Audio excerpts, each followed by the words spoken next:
We'll be getting started. All right, so let's get started. Welcome everyone to our free webinar today with the NLC. Thank you to Laurie for being here to talk to us about strategic planning. I just want to go quickly over some rules of the road. To minimize background noise and distractions, I have muted the line for the duration of the webinar, but if you have any questions, feel free to unmute yourself. This session is being recorded, and then we will be sharing it afterwards with everyone, and it will be on our website as well as a slide deck. I turned on captions. If that is distracting to you, you're able to turn it off for yourself using the settings in the bottom screen. Like I said, please let us know if you have any questions. Drop them in the chat. And we can start by introducing yourself in the chat and letting us know what organization you're with today. We're so delighted to have Laurie with us today, and we look forward to a great informative webinar. On to you, Laurie. Good afternoon, everybody. Yes, I'd love to have everybody go ahead and put their name and organization into the chat. And we'll get started today. So let me go ahead and start sharing.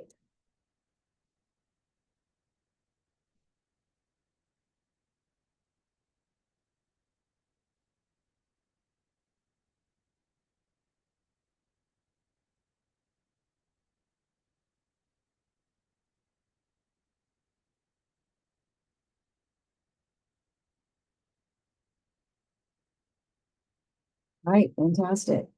See, you're all getting stuff put in. Fantastic. Thank you so much. So I want to welcome you today to From Strategy to Results, turning your strategic plan into an action plan. So if you would like to also in the chat, put your experience with strategic planning. You can, we're going to ask some polls here, kind of get to know you a little bit more about your experience with strategic planning and or implementation planning. And I'd like to just let you know a little bit about Collaborative Labs. I see a lot of friendly faces on here that I know well and some very well. So thanks for joining us today and letting me present today. And I am actually the business development manager for the Collaborative Labs at St. Petersburg College. And we have been doing this amazing work for the last almost 21 years now. So we were started as a way to get all the stakeholders to collaborate on a plan that they would feel that they had a part in developing and accomplishing. So this is a listing is kind of an example of the type of facilitations that we do. Strategic planning, process mapping, community convenings, focus groups, implementation planning, which is what we're highlighting today, board retreats, and team building. And we just come alongside you, and we see ourselves as the process experts, and you're the content experts, but we can get you from point A to point B very quickly. So I'd love you all to take out your phones today. We are going to do some polls to get to know you a little bit. You are welcome to do one of two things. The easiest thing would be for you to scan the QR code right here on the screen, and it'll take you right to our polls that are coming up. Or you can also text the word collabs to the number 22333, and that'll get you in as well. I'll give you all just a moment. And once you get in, the first question is going to be my experience with strategic planning. I'm going to go ahead and go to the poll. There will be a QR code on the poll as well. I'll make that larger for you. So A, I have never done a strategic planning. B, I've been part of a strategic planning. C, I've been part of numerous strategic plannings. And D, I have actually led a strategic planning.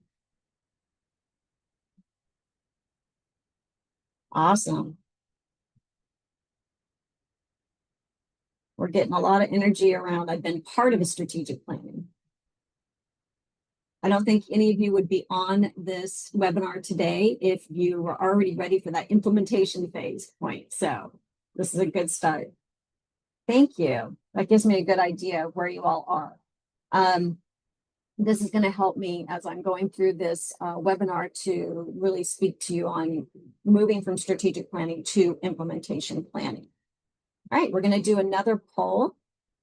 And I want to know what your familiarity is with the implementation of a plan. You've had huge success with implementation. You've had some success, but could use some new tools. And you've had no success with implementing the plan, which, by the way, don't be afraid to click that, because honestly, that is the majority of the story that we hear. Awesome. Okay. You've had some success. That's the majority. Excellent. Love to give you some new tools today. So the hardest part, this is what I really want to hear from you. The hardest part of the implementation process is working with all the stakeholders. You can choose more than one, by the way. Having all the resources I need, having the skills I need, successful outcomes, team members taking accountability, or other. And if you have an other, I may ask you to go ahead and unmute and tell me what that other is.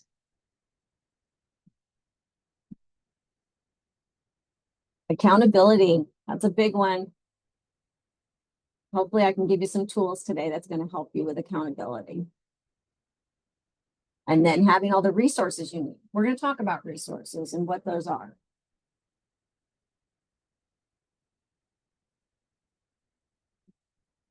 Okay.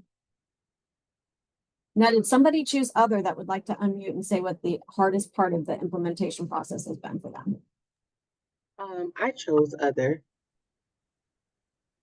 Hi, Dr. Pete. How you Absolutely. doing? Did you choose that?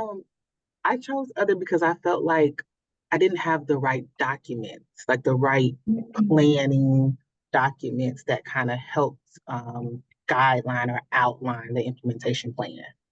So we were just kind of lacking the tool, I guess. Right. Well, that's important. Documentation is important. Thank you so much for your input on that, Dr. Pete. I do know that many people, when they do planning, there's a lot of sticky notes all over the walls, and trying to combine all that information together then becomes one person's responsibility, but is the intent actually there once that document's created?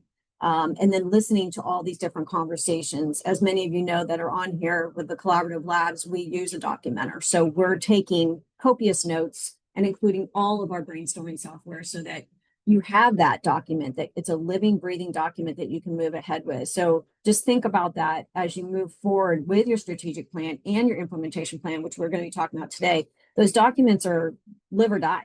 You need to have those documents in order to continue to move forward. Excellent. Thanks for playing along with me. All right. So we're going to go ahead and I'm just going to tell you a little bit about the methodology we use, and you can use this too. This is called the appreciative inquiry process, and it was created out of Case Western University in the 1980s and by Stephen Cooperrider. And this process has been a part of the Collaborative Lab's secret sauce, literally, but it's not so secret anymore, for over 20 years. It's a process that we build off of to ensure our clients' success. So everything we do is customized for our clients, but we use this process throughout, and you can use it in much of the same way. So this process is a strength-based process. Now, I know a lot of you are very familiar with SWOT, and we do use SWOT with our clients if they're interested, but we're really a strength-based program. So this appreciative inquiry lends to strength-based processes, and it moves us through a plan while still showing value to every individual, because we want every voice to be heard, and still obtaining excellent results. So why is this relevant to our topic today? Well, the destiny portion. So I'm just going to show you real quick here. So at the top, you see the discovery. That's the best of what is. This is where we build off of your strengths. What are you doing well? Well, that's what you want to build off of because you're succeeding there. You need to be aware of weaknesses and threats because you have to, right? You need to be able to correct those, but you really want to build on strengths. And then you go into the dream phase, which is your vision, your mission, your where you're going as far as in the future, like 3 years, 5 years out. That's where your planning is. And then you go in, your goals are there as well. Then you go into the design phase, which is your strategies. Okay, so you've got your vision, you've got your mission. Hopefully you all do. If you don't, we can work with you. But vision, mission, and your goals, all right there in that dream phase. Okay. Then the design phase is those strategies that are going to go and elevate you into those goals, right? You need strategies. So we talk about strategic buckets, and the strategic bucket can hold a lot of different things. So let's say one of your strategic buckets is organization, right? So you're going to talk about everything within your organization that's necessary for a strategy to go back again and achieve your goals. So let's move that forward. Now you have your strategies in place, but how are you going to actually get there? Now that's where the destiny comes in. That is your action plan. That is your implementation. You're going to then build out tactical measures to upload into those strategies to upload again into your goals. So it's really a cyclical process. So today we are going to be talking about the destiny portion. I wanted to give you kind of a simple example of a one-year roadmap. Now, why I'm talking about a one-year roadmap, most people create, when they create a strategic plan, have a 3 to 5 year plan.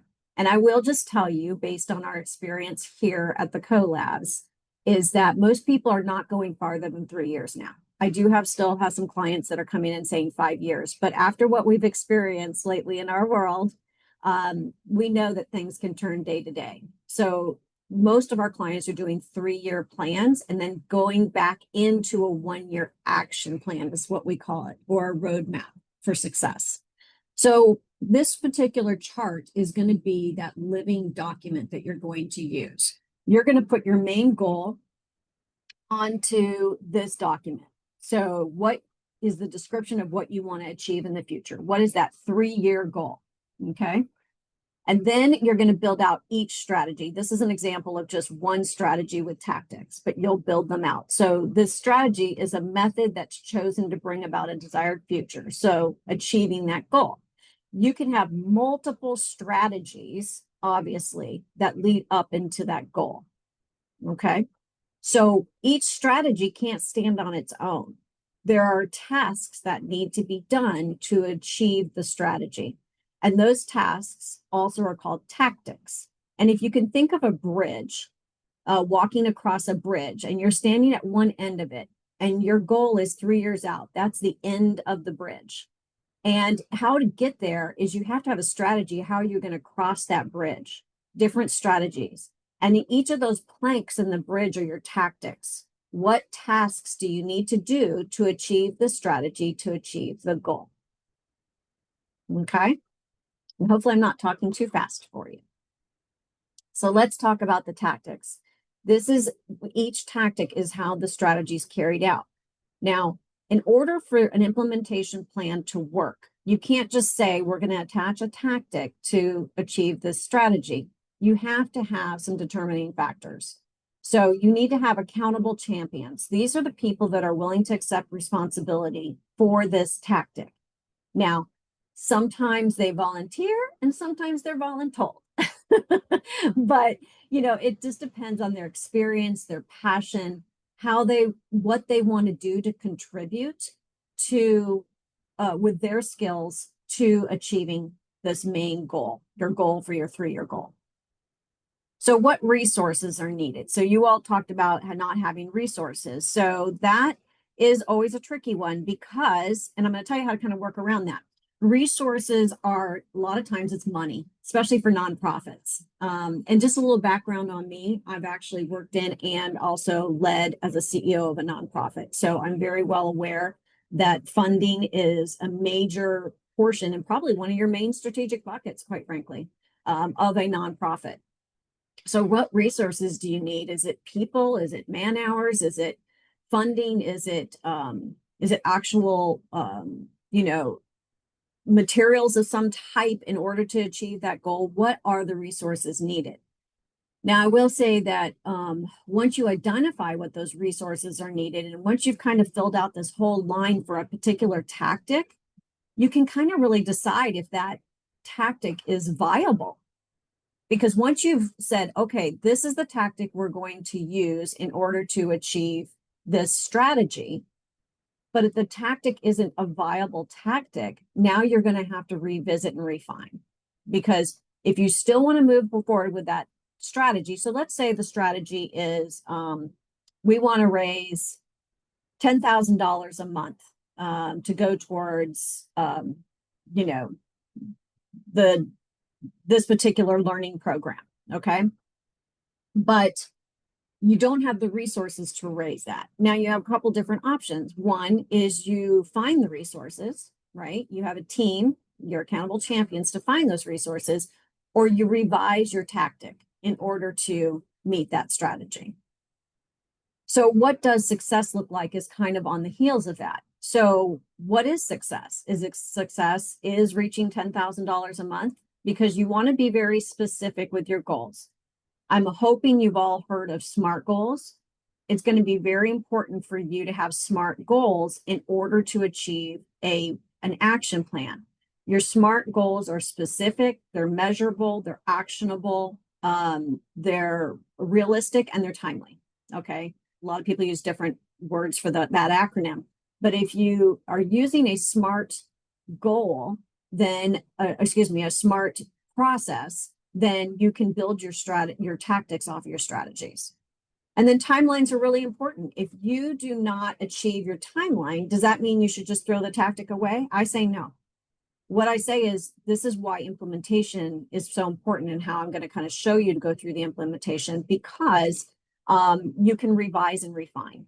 And you can do that with the tactics. Again, I want you to think of this as literally a living document that you move forward with, and you can revise and refine it.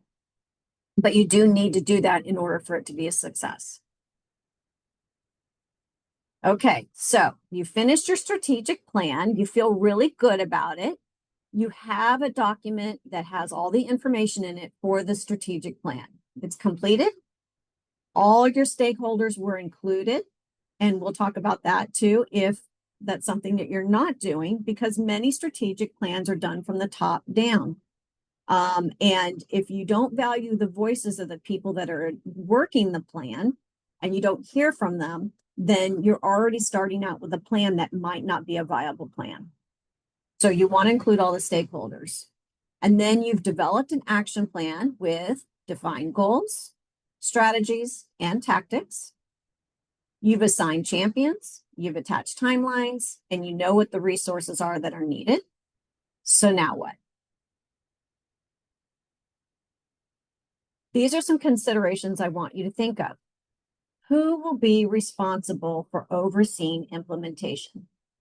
Unfortunately, many organizations do their planning from the top down, like I said, and they don't succeed because they don't consider who is going to be contributing to that plan. Who are the boots on the ground? Whether you include them through surveys or focus groups or in the actual planning or implementation process, they need to be included. I will tell you a great example. I had a very large municipality in the state of Florida come to us years ago. We had not done their plan. They called and said, we have a problem. We spent months putting a strategic plan together, but the fire department and the police department will not do it. Now, remember, we didn't do their plan, and I got very quiet. And then I said to them, were they included in the plan? And they said, no, why should they have been? And I said, well, that's why they're not doing it, because they know what's happening in their departments, and they needed to have their voice heard so that they could really tell you what's happening, and so they can help you develop a very successful plan. So we help them work through all that and go back and work through. Okay. What decision-making process will be used to make joint decisions? Again, cross-departmental. Many times you'll make a decision that's going to affect another department or another one of your team members. So what are you doing with implementation that is making sure that you're getting together, you're communicating and making joint decisions? Is there a process in place, such as a monthly or quarterly check-in to review as a team? That's something to consider. How and when will the plan be tracked and be adjusted as needed? So there's many different ways that you can track a plan. You can use a simple graph like I've showed you, and you can update that. You can put it into some software to track it. We have many clients that use software that tracks their plans and how many, like what percentage they've reached, where are they at, have they completed a tactic. So it just depends on what your familiarity is, what your comfort level is in using low tech or high tech, whatever your product is going to be for your team. And what tools are being used? Kind of like what I said. Is there a chart? Is there software? And then how can we keep the momentum with our champions and other stakeholders? One of the ways to keep your momentum, again, is to use it as a document. A couple years ago, I was at an event that I've never been to before, and was kind of just going from table to table like we all do, visiting with people. And this young woman was at this table with Bank of America. And she grabbed me and she said, I want to show you something. I did not know this person at all. And she opens her briefcase and she brought out the real-time record from their strategic plan. And she said, we are not just encouraged, but told that we need to carry our strategic plan with us wherever we go, because it's up to us to make sure we're implementing this plan in everything that we do. And I was blown away because that's top down. That is, everybody is on board and is working that plan. So what are you doing to keep momentum with your champions and your other stakeholders? Now, your other stakeholders can be external. They don't have to be internal. Your external stakeholders are major champions of what you do. They're supporters of your nonprofit. They're helping you to achieve success. And so having them celebrate with you in small wins, helping you to keep you accountable about those things that you say that you're going to be working on is very beneficial. All right, so we're going to go through the next 3 big steps.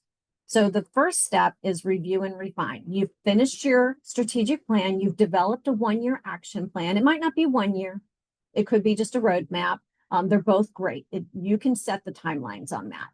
A majority of our clients do a 1-year action plan. And I will tell you that with our clients, normally, because if they move forward and they do implementation correctly, they are achieving their goals in half the time. So if they have set out for 3 years, they're getting their goals done in 18 months to 2 years, which is phenomenal because they're working it. So review, once you have it and you're ready to go, you want to look at your strategic priorities. Did we nail them? So these are the ones that you've decided, these are your strategies. Do you need to refine them? Do you need to look back at your executive summary? The executive summary, you should have an executive summary, a 1 or 2 pager of your entire strategic plan that should outline what your, very simply in bullet points, what your goals are and what your tactics are. Although the tactics can change, but especially what your main goals are. And are you using that executive summary as a communication tool to your team, to your external team? Are you using it for communication? This is what we're doing. This is where we're going. And then are you crosswalking your strategic priorities with your business plan? Hopefully you all have a business plan. And hopefully all of these things combine together to create the planning that you need overall for your organization. And so when you crosswalk your strategic plan with your business plan, then it can create your implementation plan. And then you can look and see if there needs to be any adjustments or refinements. You want to be flexible and you want to be respondent to changes also in the market, things that are going on, things that happen in our world, internal and external conditions, and even changes of priorities, because your organization, you could have a change of priority from day to day. I know you know this, and I see some of you smiling because it's true. You'll be working on a major project and then it changes. And you might even have staffing changes. So we all know that we all bring skills to the table. Well, your tactical plan could have been built around the skills of your team. But if your team changes, now what? Okay, now you need to go back to that tactical plan and see who needs to be the champions, or do you need to change that tactic? Okay, step number 2, communicating and engaging your team. So what types of communication can you do to make sure that your implementation is moving forward? Our clients do a variety of things, anything from, again, a software program to communicate with each other. They communicate through there, like, Jane and Tom are working on a tactic together. They'll communicate in multiple ways. They could have departmental meetings, cascaded meetings.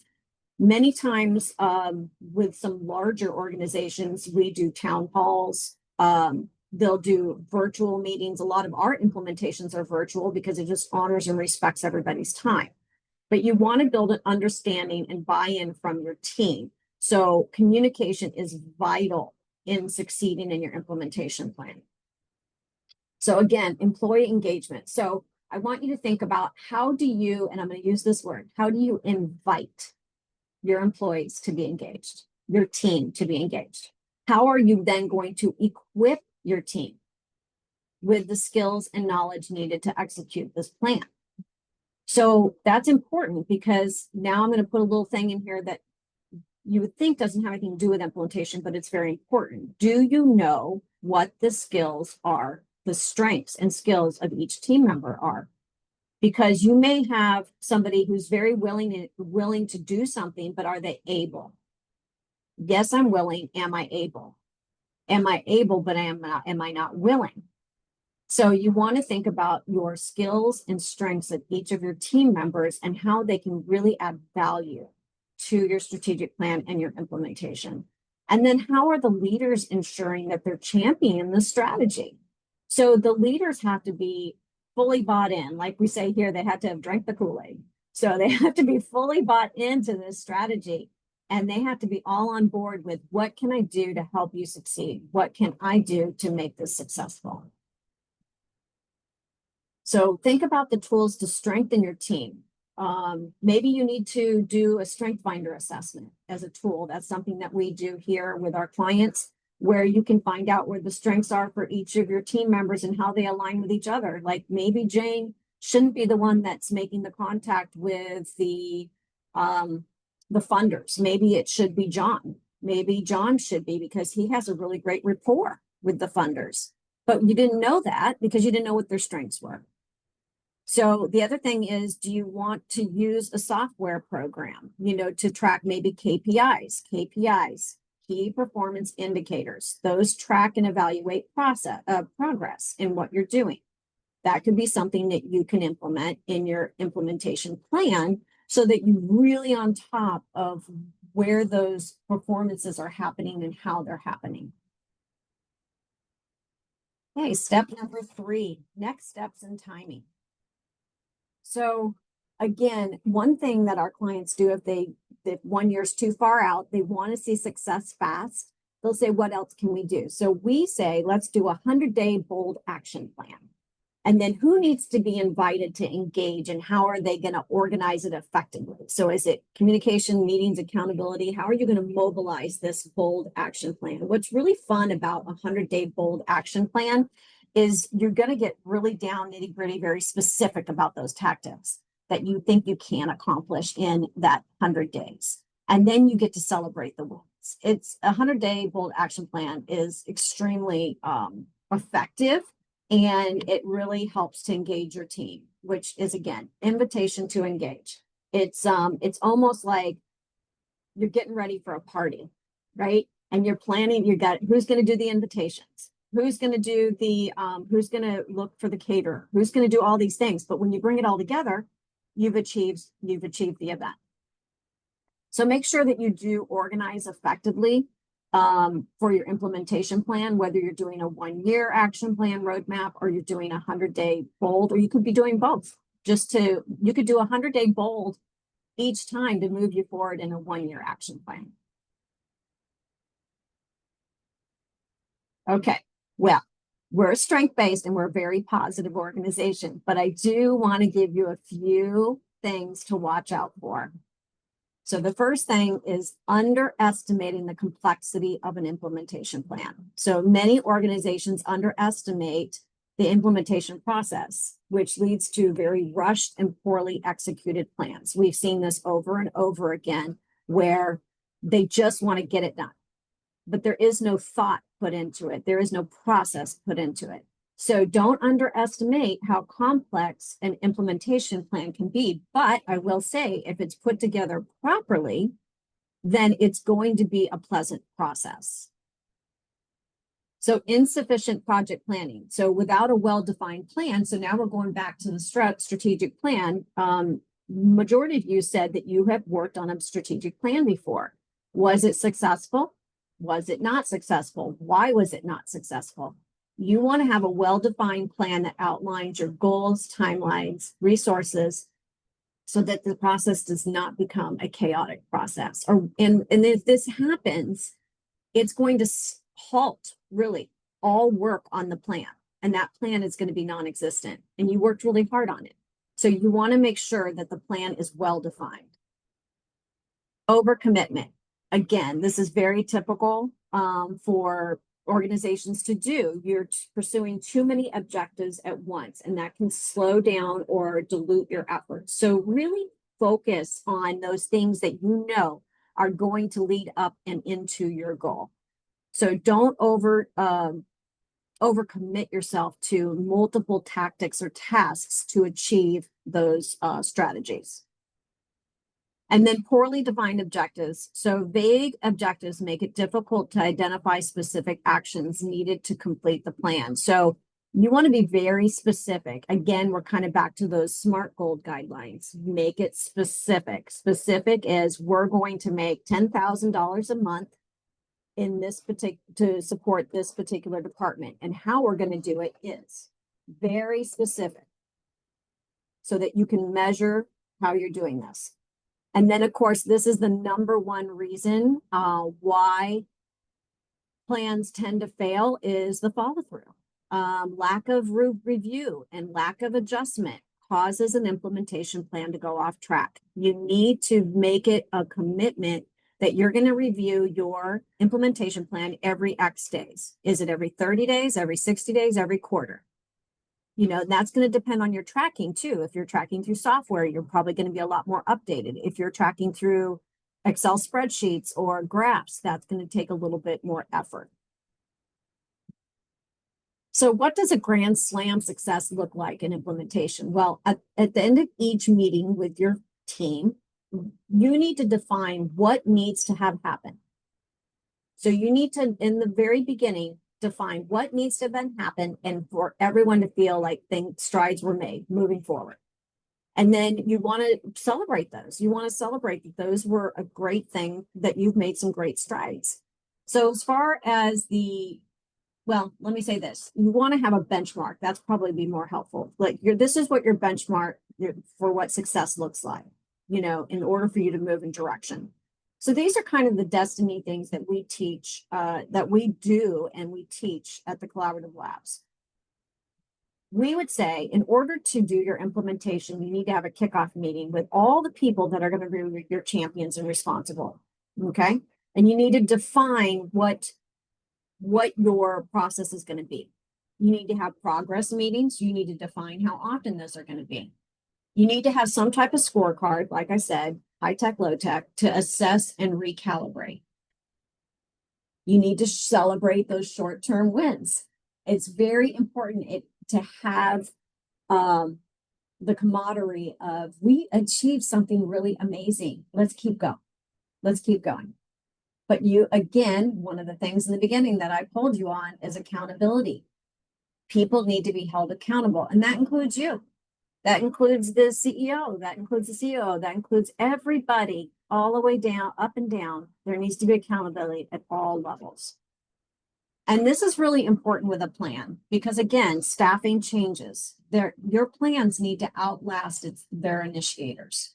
So the plan that you put together, whether it's the main strategic plan and or the implementation plan, it has to be something that can be carried on by the people that come in after you. And hopefully none of you are leaving because I'm sure that you're running a great organization, but you want to make sure it's going to last. So what does that look like? What tools are you going to use? Progress meetings with your core team is crucial, and keep yourself on track. A good plan has champions and that leaves a legacy. So enough with the strategic planning and talking about implementation. We want you to get out there and kill something. We want you to achieve some major goals. Wanted to give you a little testimonial.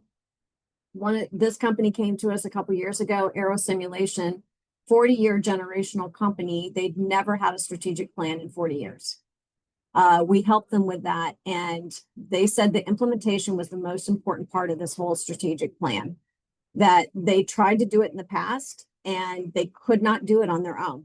So they had used us as their accountability. Again, you need somebody to keep you accountable. To have the added structure, it's going to make all the difference. I hope you learned a lot today. I know that Isabella has asked me to get these slides out to you as well, but if you could use help with your implementation or a strategic plan, feel free to reach out to me. We can just have a conversation. I'd be glad to help you and give you any tips and tricks of the trade. A lot of you on here know me and know that we're pretty open and we love to help anybody out. So thank you for your time today and allowing me to share this information about implementation. Thank you, Laurie. We do have a couple of questions on the chat. This is Okay. now Q&A, so if anybody wants to also drop more questions or unmute themselves.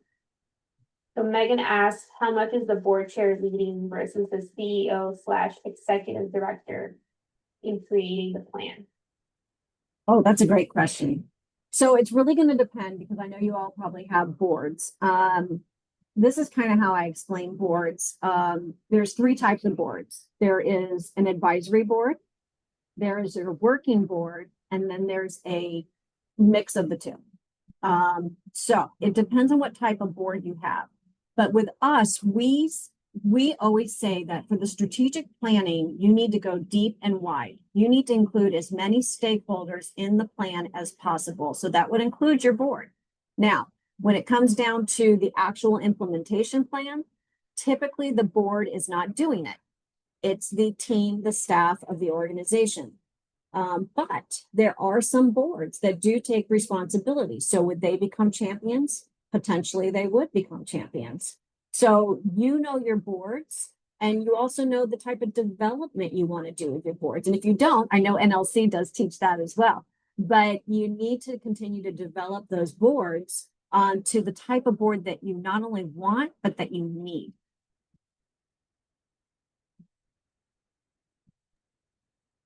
Awesome. And then Denise asks, what is the relevance and or value of an executive summary? Oh, yeah. Okay. Thank you. That's great too. You guys are on top of it. Okay.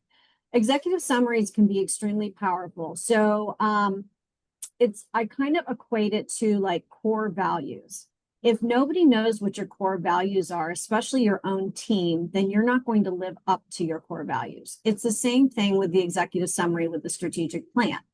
If no one understands the basics of your entire strategic plan, whether that's the goals and the strategies, if they don't understand the goals and the strategies in a very simple to read, and I could potentially send you an example, Isabella, that you can share out of what an executive summary looks like. If they don't understand the simple goals and strategies laid out, then they're not able to share that.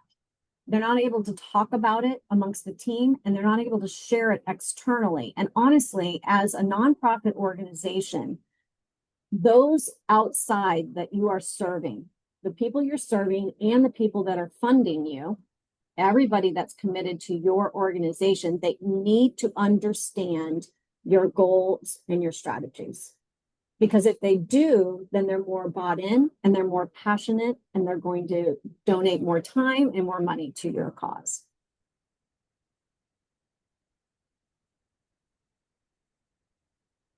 Were those the only 2 questions we had? Yes, on the chat. But if anyone else has any questions, don't be shy.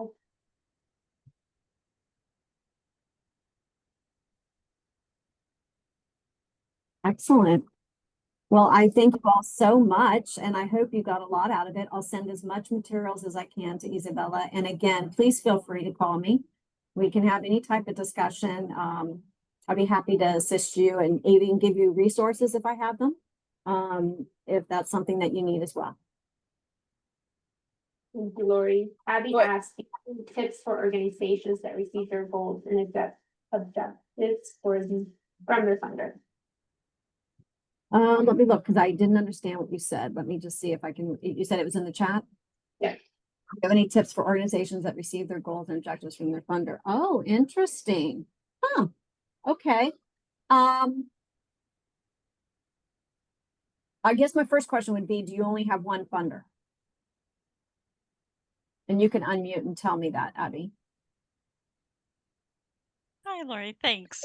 Yes, our primary funder is a state department, and in our area plan, the goals and objectives are established for all such organizations across the states, and then we come up with strategies under them.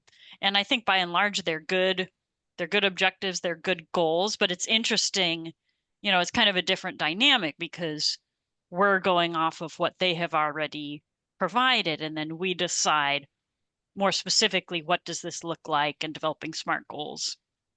Right. No, that totally makes sense. Once you started explaining it, we work with a lot of government funded entities. Which we are one as well. So what we do is we do get directives from the state as well. And then we create our pillars.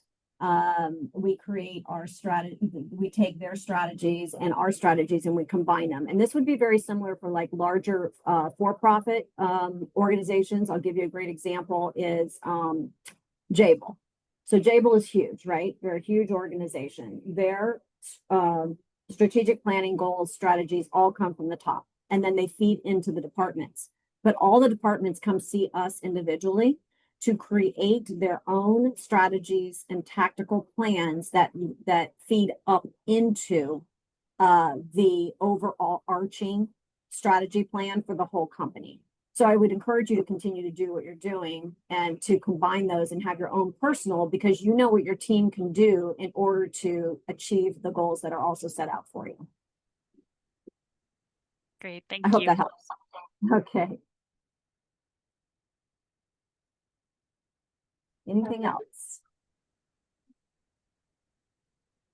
Any other questions? I just dropped in the chat 2 other free webinars that we have coming up in October and November. And make sure you're on our newsletter to you don't miss out when we have events like these. But Laurie shared her information, so if you have any other questions, feel free to email her or call. So I just want to say a big thank you to you, Laurie, and to Collab Labs for sharing this incredibly informative and timely presentation. And thank you to everyone for joining us today.